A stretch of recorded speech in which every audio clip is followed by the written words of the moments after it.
Hello everyone and welcome to this video on Leaving Cert PE. We're going to focus on exam tips and some advice for this year's exam, which is in June 2023. So the Leaving Cert PE exam takes place on Friday the 23rd of June at 2 p.m. It is 2.5 hours in length and will finish at 4:30. The marks awarded for the exam make up 50% of the total grade for Leaving Cert PE. So as you know already, the PAP was worth 20% and the performance assessment, which was worth 30%, comprises the other 50%. In addition to the exam, makes up the full 100. So the exam paper itself is broken down into 3 sections: Section A, Section B and Section C. So Section A, which are the short questions, Section B, the case study and questions associated with that, and then Section C, the long questions.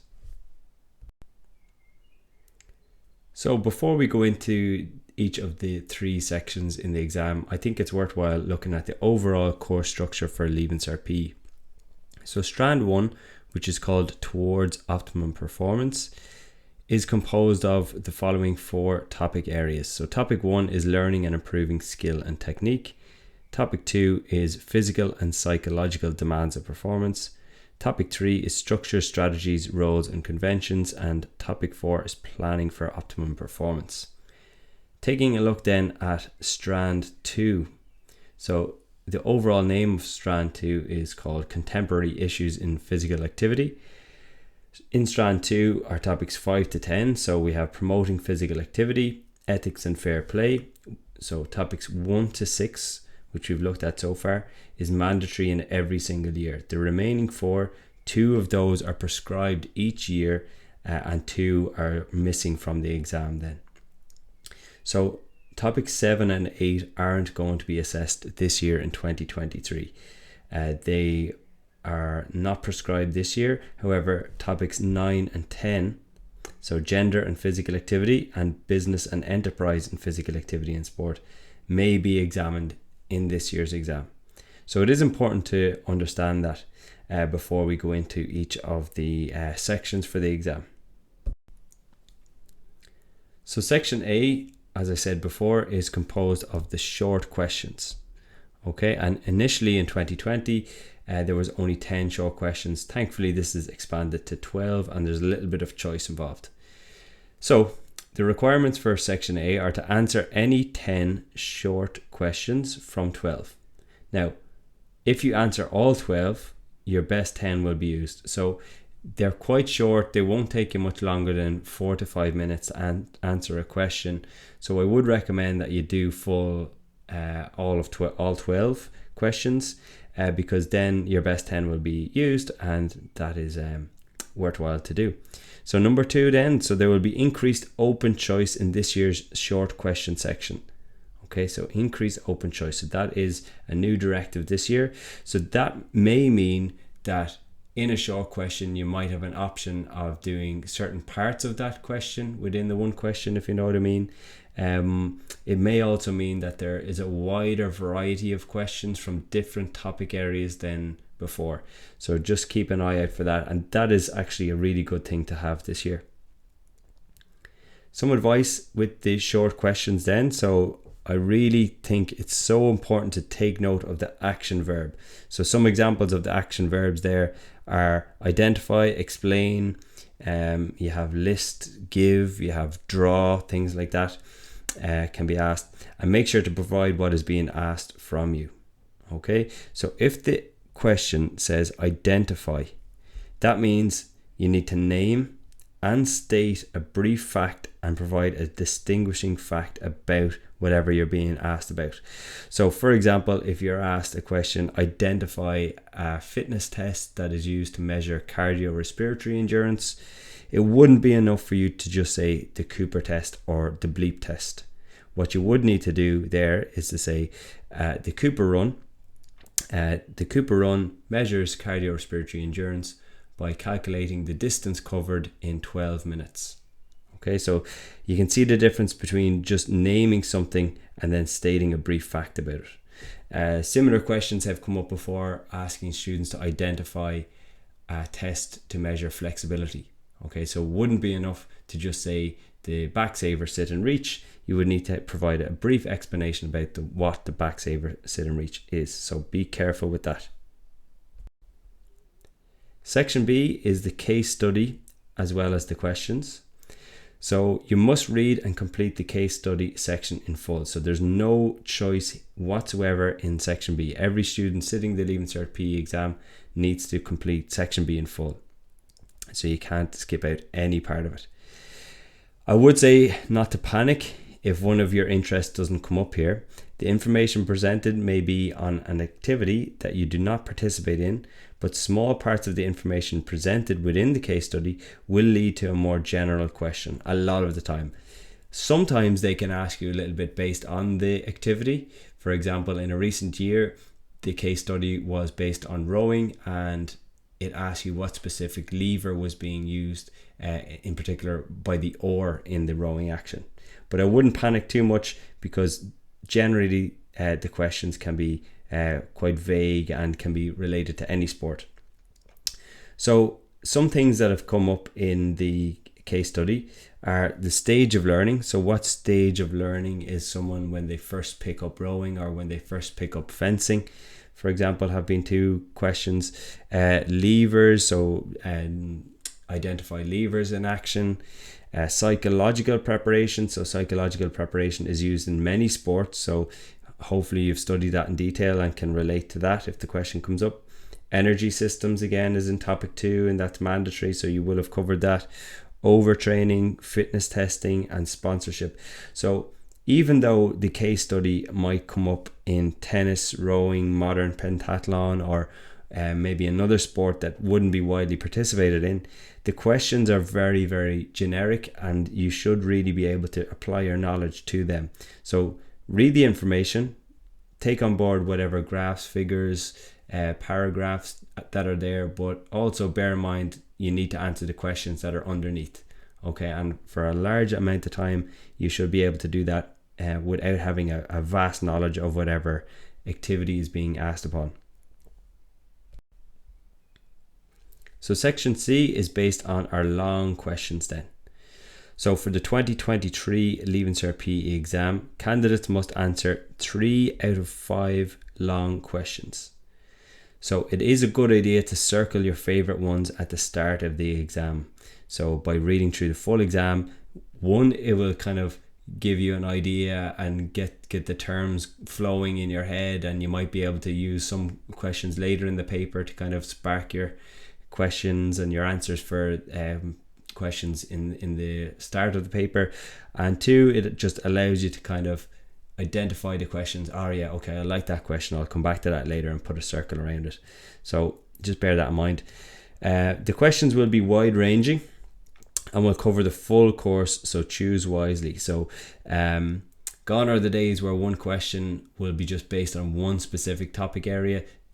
They're generally multifaceted, and they can ask a lot of different topics within the one question.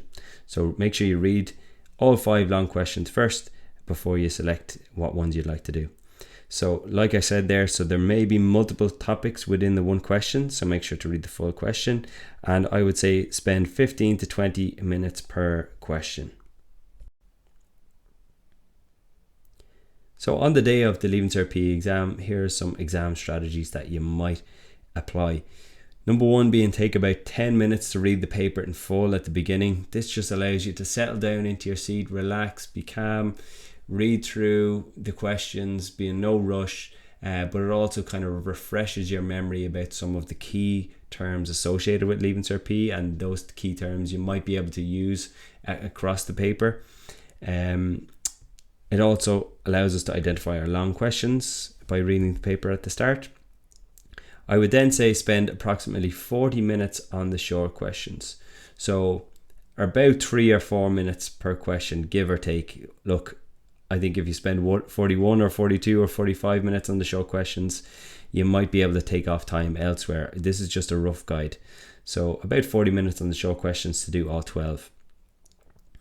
Then spend approximately 40 minutes on the case study and questions. This case study can be quite long to read at times, and there might be a lot of graphs and details provided, like in some years there have been. Don't get too bogged down into the nitty-gritty, into details. Have a look at it, but don't worry too much about it. Remember, it's the questions after the case study that are going to give you the marks. By doing your 40 minutes on your short questions and 40 minutes on the case study, that leaves you with about 1 hour to complete 3 long questions. Okay, bearing in mind our 10 minutes of reading time at the start. So each question will take you about 15 to 20 minutes each, and they can be quite long. Okay, so just bear that in mind. And there's a lot of marks going for the section C part of the paper. So in summary then, I would say take your time and read the question carefully. Have some lunch before the exam and have a bottle of water at your table. That just allows you to settle down and not be thinking about other things while you're focusing on your exam. And that's just something simple, but I think it's worthwhile noting. So some additional extras that I think are worthwhile looking at. If you've practiced some recent exam papers, you'll see that there will be extra space at the back of your booklet. Okay, so all of your answers need to be within this booklet, but some of the spaces can be small at times. So if you do run out of space for a particular answer, I think it is a good idea to make sure to draw the examiner's attention to this and label your answer clearly at the back. So I would say, for example, question 6, you're running out of space. At the end of the box for question 6, I would say, please turn to the extra space to see the remainder of the answer. And then in your extra space section, have question 6, part 1 or 2 clearly labeled so that the examiner knows what part of the exam you're answering. And it is something so small, but you'd be surprised at how many times people in an exam situation can miss that. Make sure to keep your answers inside the provided boxes, so the exams are sent to the examiners digitally and corrected digitally. So you need to make sure that your answers are in blue or black pen and inside the required boxes. Think about using an exam answering strategy like the bug strategy. I like this. I'll talk you through that now in a second, to keep you on task and maximize your marks. Very often in an exam, people can really just go off on a tangent and just spout out words, and the exam answer really isn't their absolute best effort. So the bug strategy is a nice one to look at. So let's say we have our example of our question here that says, examine 3 nutritional considerations for designing a dietary plan for an athlete in a named physical activity. So using the bug strategy, the B stands for box. So I would box the action verb, so examine. So from looking at the action verbs and the terms, I know that examine means that I need to provide a good bit of detail. I need to look at kind of a few different aspects in my answer and really provide some key terms that the examiner is looking for. U stands for underline. So obviously I have 3 nutritional considerations for designing a dietary plan for an athlete in named physical activity. Okay, and I've even underlined that, because you would be surprised at the amount of times that people actually just disregard this last part, in a named physical activity, and just keep their answer really general. So in your answer, you really should have very soon at the start of the answer, you should have something like in hockey or in rowing or in weight training. You need to really make sure that you name your physical activity.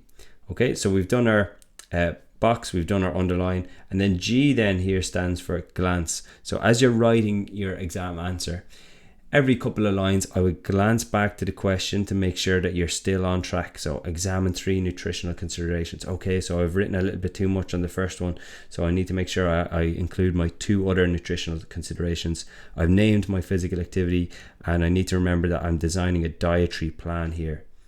Okay, so it is something small, but it might give you those extra few marks that you're looking for. Okay, so I know the text is a little bit small here, so we'll cover it as best as we can. So these are some exam trends here for the short questions in particular, and we have the 3 exams so far are 2020, 2021 and 2022. So looking at 2020, so these were the questions here that were asked, but there was only 10 questions then. It is now expanded out to 12. But you can see that in each of the 3 years, we have planes, axes, levers, vectors, and scalars. So that's from topic 1. It was asked twice in 2020, once in 2021, and once in 2022. So that has a clean sweep so far.